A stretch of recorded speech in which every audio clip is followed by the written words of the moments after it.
무술을 좋아하거나 격투기 스포츠를 배우고 싶다면 태권도를 배워야 한다. 태권도는 손이 아닌 발로 공격하는 것이 특징이다. 전 세계 사람들이 한국을 배워야 합니다. 미국 여고생, 태권도 배우려고 한국 와서 눈물 흘리는데 여성은 이렇게 단순한 동작만 하는 무술을 배운다고 뭐가 바뀌냐고 합니다. 하지만 태권도 도장에서 묵묵히 연습하자 가슴속에서 무엇인가 바뀌는 걸 느낍니다. 그리고 그 여성은 눈물이 흐릅니다. 과연 이 여성에게는 무슨 일이 있었던 걸까요?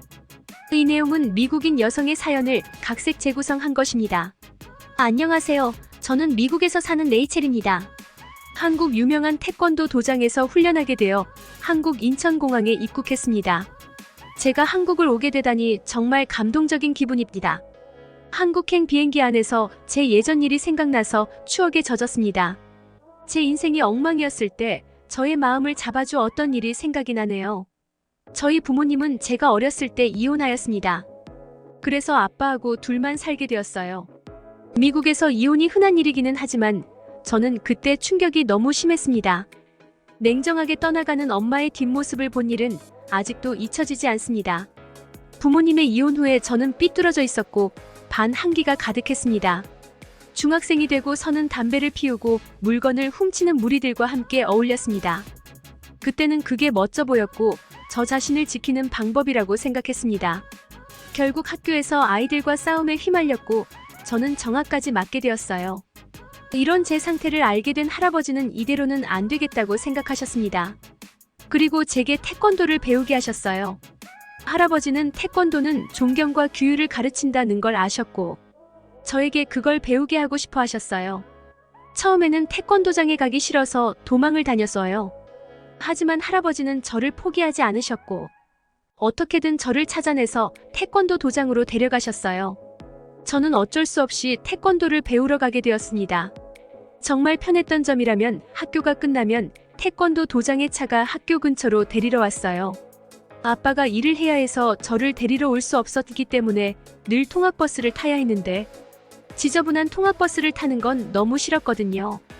처음에는 태권도라는 게 같은 동작의 반복이라 지겨웠어요. 뭘 이런 걸 배워서 강해질 수 있다는 건지 말도 안 된다고 생각했어요. 하지만 태권도 시간에는 그것뿐만 아니라 같이 게임을 하기도 하고 체력을 단련하는 방법도 배울 수 있었습니다.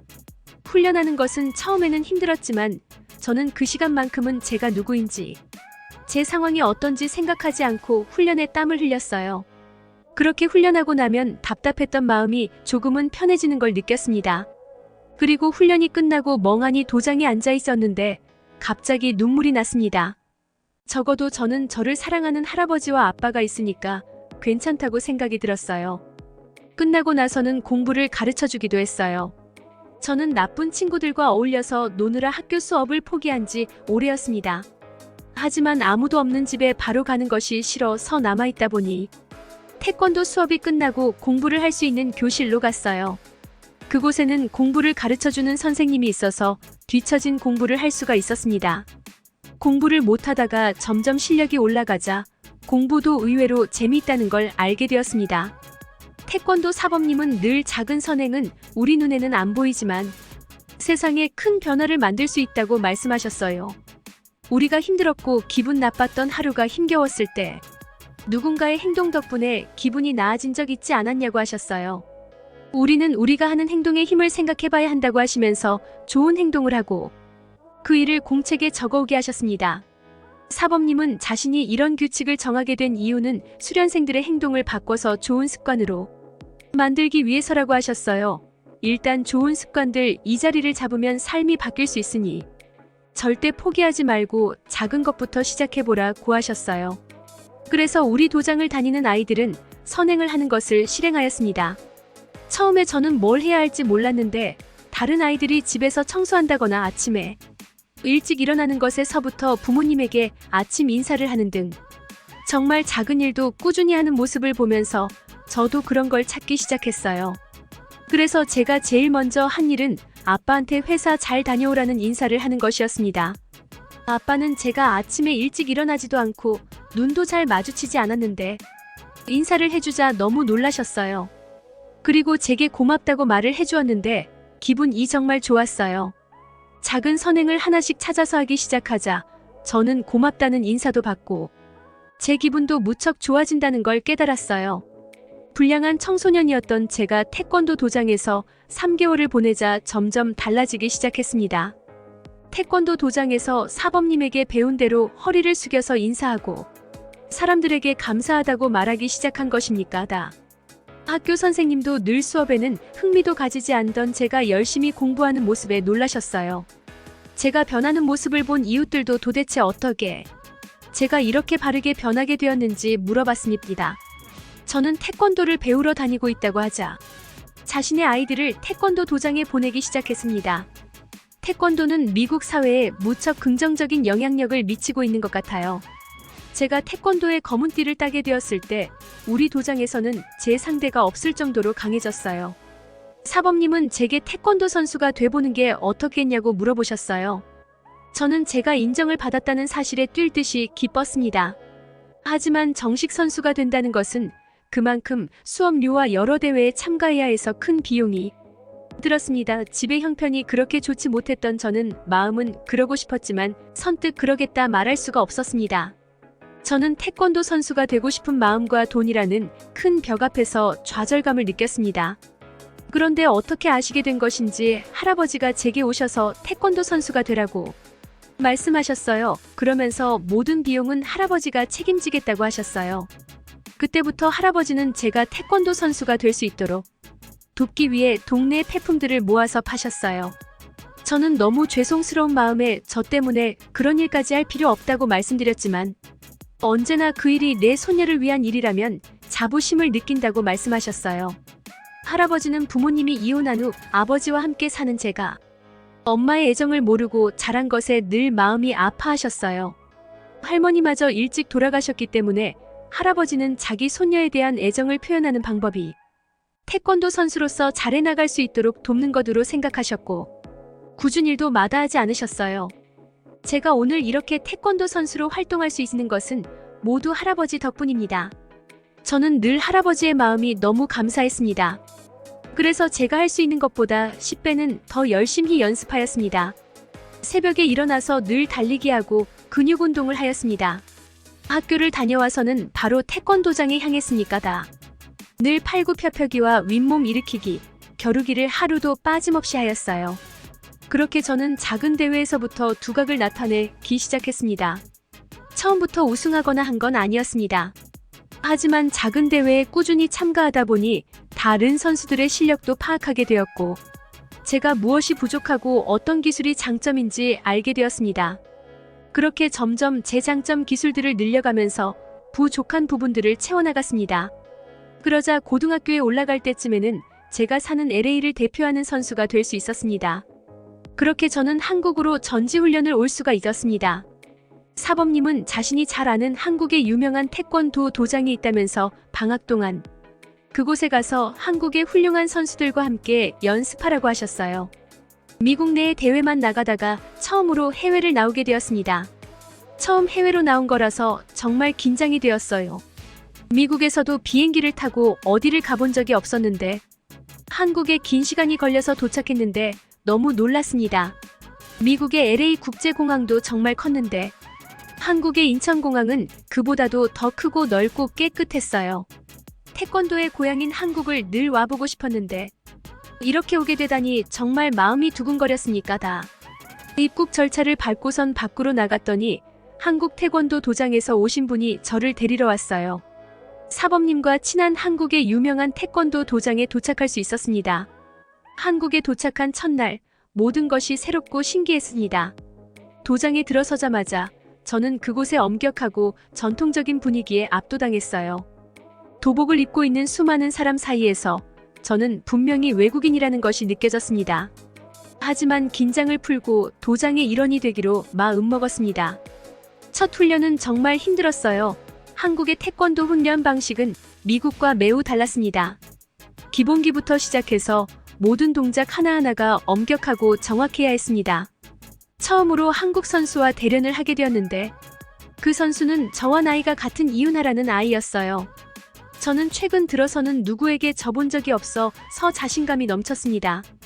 겉으로 보기에도 제가 더 키도 크고 체력도 좋아 보여서 당연히 제가 이기리라고 생각했어요. 하지만 유나는 빨랐고 동작이 물 흐르듯이 자연스러웠어요. 제가 파워가 있는 스타일이라면 유나는 스피드가 있어서 제 공격을 잘 피했어요. 서로 전혀 다른 스타일이기 때문에 승부가 쉽게 나지 않았습니다. 결국 제 마지막 발차기 공격을 잘 막아낸 유나의 공격이 제대로 먹히면서 저는 패배했습니다. 제가 패배했다는 사실에 너무 충격을 받았어요. 화가 났지만 저는 태권도의 예의를 잊지 않고 인사를 하였습니다. 그때부터 유나를 라이벌로 생각하면서 연습을 하였습니다. 혼자서 거울을 보면서 자세들을 하나하나 연습해 나가는데 벽에 가로막힌 듯이 제대로 연습이 되지 않았습니다. 다음날 유나의 동작들을 보고 나니 제가 왜 벽에 막힌 것 같았는지 알 수 있었습니다. 발차기 연습을 할 때는 제가 얼마나 부족한지 깨달았습니다. 저는 경쟁자에게 도움을 청하는 게 부끄러웠지만 그걸 무릅쓰고 유나에게 가서 제 동작의 어떤 부분이 부족한지 알려달라고 했습니다. 차가워 보였던 유나는 제 도움 요청에 너무나도 친절하게 제게 동작을 알려줘서 감동하였습니다. 저는 그날 이후 유나와 친하게 되었습니다. 그리고 한국 태권도 도장의 사범님과 다른 수련생들은 항상 저를 도와주려고 노력했습니다. 또한 한국 문화에 대해서도 많이 배웠어요. 훈련이 끝난 후 유나와 다른 수련생들과 함께 한국 음식을 먹으러 가곤 했습니다. 처음에는 매운 음식에 적응하기 힘들었지만 점차 좋아하게 되었습니다. 특히 떡볶이라는 음식은 제가 반하게 된 음식이었습니다. 태권도 도장에서는 늘 조용하고 묵묵히 연습하던 친구들은 밖에 나오니 그들도 저와 다르지 않은 여고생들이었습니다. 영어와 한국어 손짓과 발짓이 섞여 있는데도 그들과 대화하는 것은 너무 행복했습니다. 저는 같은 관심사를 가진 좋은 친구들이 많이 생겨서 한국 생활이 즐거웠어요. 주말이면 저는 유나와 함께 서울의 명소들을 방문했어요. 경복궁의 아름다움에 감탄하고 명동의 번화한 거리를 걸으며 한국의 역동적인 문화를 체험했습니다. 저는 유나에게 저희 할아버지 이야기를 했어요. 할아버지가 언제나 나를 지탱해 주셨고 그 덕분에 태권도를 열심히 할 수 있었다고 말했어요. 유나는 할아버지가 일찍 돌아가셔서 그런 할아버지가 있는 제가 부럽다고 했어요. 인사동에 여행을 갔을 때 유나는 저와 할아버지에게 줄 예쁜 한복을 입은 인형이 달린 열쇠고리 2개를 선물로 줬어요. 저는 이런 사랑스러운 열쇠고리는 처음이라며 정말 고맙다고 말했어요. 할아버지도 정말 좋아하실 게 분명했어요.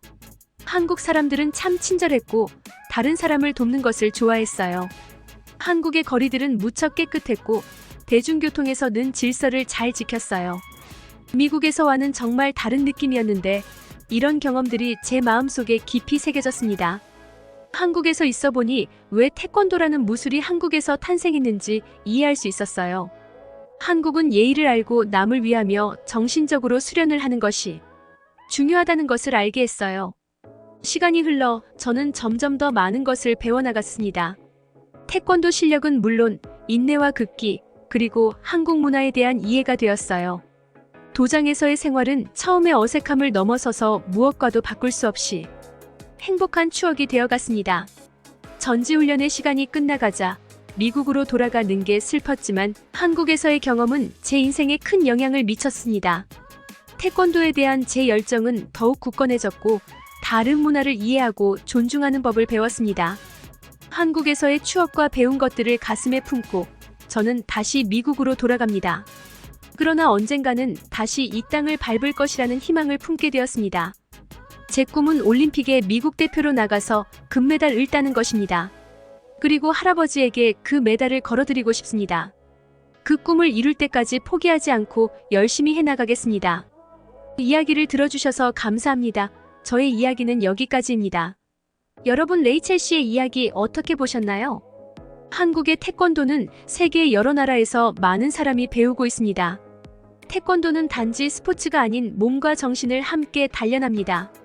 그리고 예의범절을 배우면서 인성을 닦기 때문에 자라나는 아이들과 청소년이 태권도를 배우는 것은 무척 좋은 현상입니다.